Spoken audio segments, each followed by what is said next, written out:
Authenticity का नहीं पता कि एक दफ़ा शहजाद अकबर जो थे वो कश्मीर हाईवे पे नाज़ेबा हरकत करते हुए आपकी एक्स वाइफ के साथ पकड़े गए थे।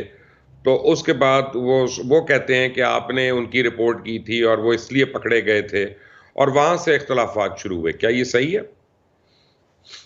जी, उनका मेरी एक्स वाइफ के साथ ताल्लुक वास्ता बहुत था। वो वहाँ पे मॉल मॉल ऑफ दुबई में इनके पास एक अपार्टमेंट था जो कि वहाँ पे इनको गिफ्ट किया गया था।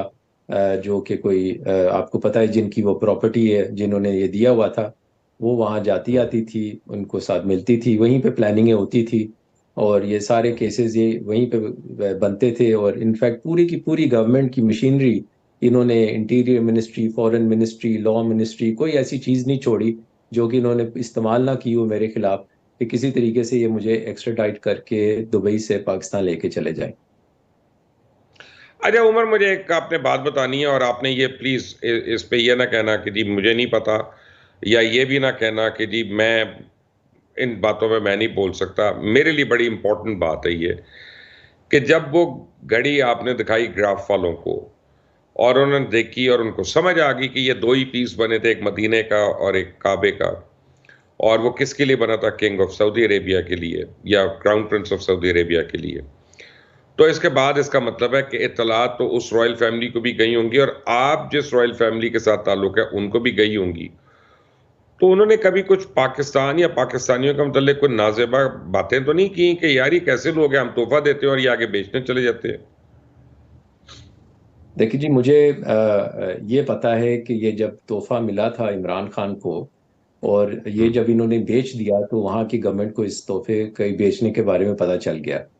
और ये हम्म। बात डायरेक्टली क्राउन प्रिंस तक गई। और हम्म। उसके सब्सिक्वेंट हुआ क्या कि जब ये दोबारा सऊदी अरब गए, तो वहाँ की गवर्नमेंट ने इनको बड़ी ही कोल्ड शोल्डर ट्रीटमेंट दी वहाँ पे। और वहाँ पे यूजुअली जैसे टिपिकल स्टेट विजिट्स का एक प्रोटोकॉल होता है, वो आपको बड़े वार्मली रिसीव करते हैं, आपको अच्छे तरीके से अकोमोडेट देते करते हैं, और आपको तोहफे तोहफाइफ देते हैं, चीज़ें देते हैं। तो उस ट्रिप पे इनके साथ बिल्कुल ही उन्होंने बिल्कुल कोल्ड बिहेवियर रखा, और अपना नाराजगी शो की। और जाते हुए जब इनके साथ कोई 40 लोग थे जो उस ट्रिप में थे, हर बंदे ने जाके पूछा कि जी इस ट्रिप पे क्या तोहफे मिले हमें। और बड़े एक्साइटेड सारे भागे भागे गए चीफ ऑफ प्रोटोकॉल के पास कि जी शायद उसके पास कोई तोहफे रखवाए होंगे इन्होंने। तो उन्होंने कहा यार इस दफा तो उन्होंने कुछ भी नहीं दिया, बल्कि ये आबे जमजम, खजूरें और कोई तस्वीर दे दी हैं, यही आपस में डिस्ट्रीब्यूट करने के लिए दिए उन्होंने।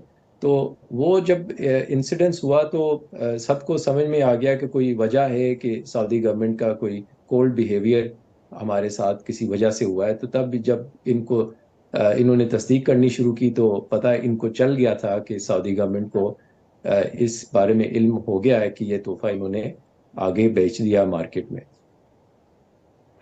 अच्छा, आप मुझे ये बताइएगा कि जब से फराग होगी दुबई से गई हैं तब से आपको उनका राब्ता नहीं हुआ, लेकिन जब वो दुबई में थी तब हुआ उस वक्त राब्ता आपका?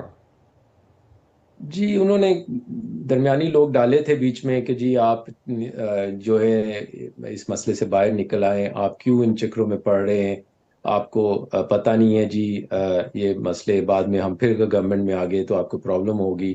तो काफ़ी डराया धमकाया मुझे कि जी मैं किसी तरीके से अपनी स्टेटमेंट विड्रॉ कर लूँ। आपको पता ही है, वो फवाद चौधरी ने भी मुझे एक दिन पहले कहा कि जी आपने जो स्टेटमेंट दी है उसको विड्रॉ कर लें, कह दें गलती हो गई है, कि वो घड़ी कोई और थी, मुझे गलती लगी। मैंने कहा मैं क्यों झूठ बोलूं भाई, जब कोई ऐसी बात है ही नहीं, और मैंने एक चीज़ ली है और मेरे चीज़ वो मेरे पास है, और मैं खड़ा हूँ उस चीज़ के ऊपर, तो मुझे क्यों झूठ बोलने की जरूरत पड़ी। और स्पेशली ये घड़ी काबा एडिशन है जी, काबा